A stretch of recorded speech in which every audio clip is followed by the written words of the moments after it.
A Mercedes S580 owner pulled into a shop outside Phoenix in July, dash reading 108 degrees on the drive over. 62,000 miles, twin-turbo V8, always serviced on schedule. The complaint wasn't a check engine light, it was a feeling. A slight hesitation off the line at a stoplight on Camelback Road. Gone by the time he'd describe it to anyone. He'd been running regular unleaded for 2 fill-ups because the station near his office was out of premium. Nothing broke. Nothing threw a code. But something felt different, and he couldn't explain why. That hesitation wasn't imagination, and it wasn't a coincidence. It was the car's ECU doing exactly what German engineers designed it to do when fuel quality drops below what the engine expects. A second S580 owner, same engine, same Phoenix heat, filled up on 93 the entire time he owned the car. Same commute, same stop-and-go traffic near Biltmore Fashion Park. Same summer temperatures baking the pavement. No hesitation, ever. Smooth power delivery from a dead stop, every single time, regardless of how hot the ambient air got. 2 identical cars, 2 different fuels, 2 different experiences behind the wheel. Today we compare 87, 91, and 93 Octane side by side across that same Mercedes S-Class platform, because the honest answer isn't always buy premium and stop thinking about it. It depends heavily on climate, driving style, and how hard the car actually gets worked on a normal week.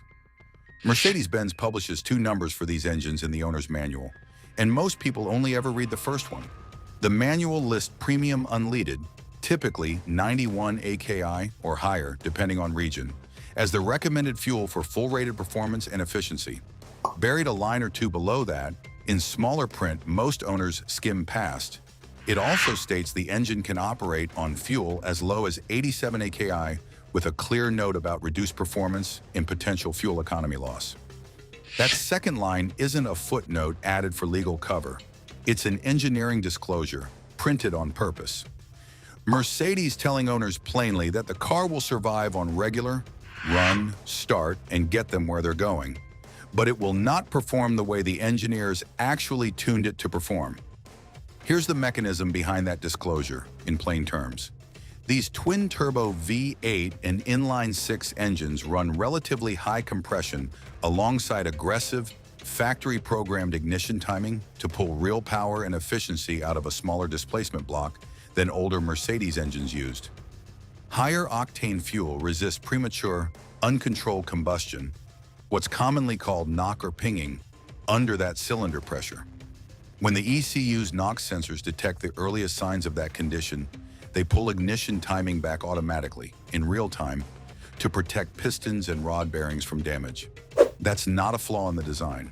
That's the safety net doing exactly its job.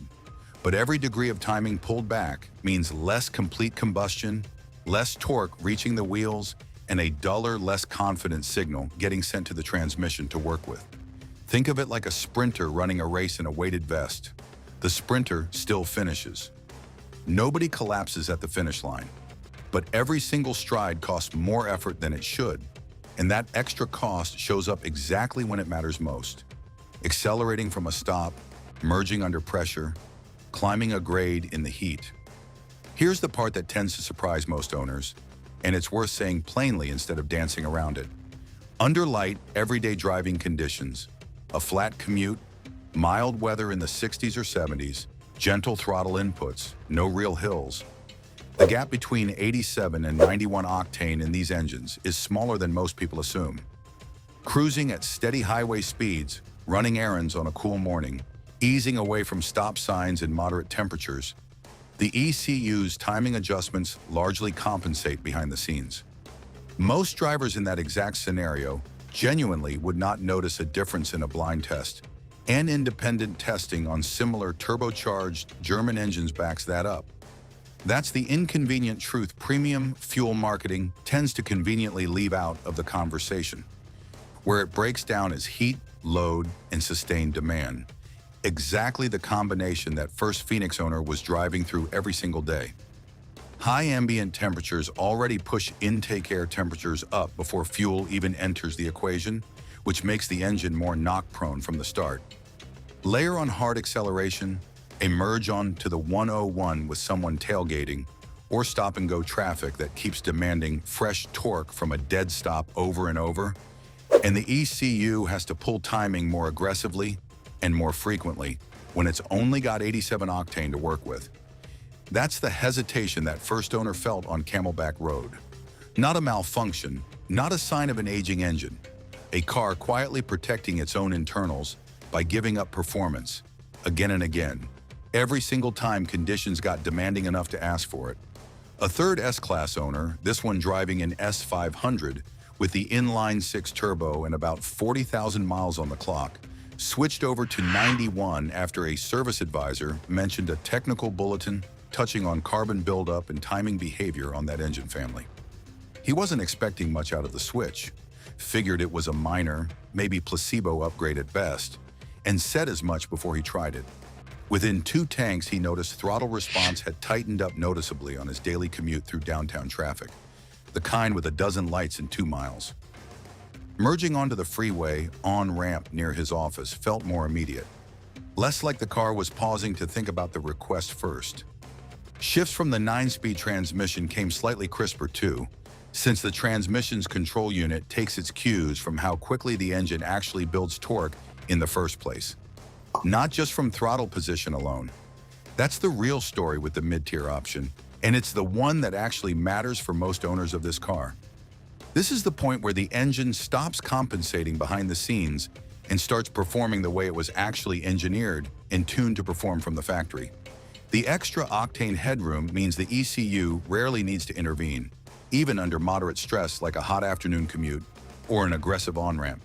This tier is right for exactly the kind of owner who lives somewhere warm, drives real city traffic on a regular basis, or occasionally pushes the car a little harder than a gentle Sunday cruise.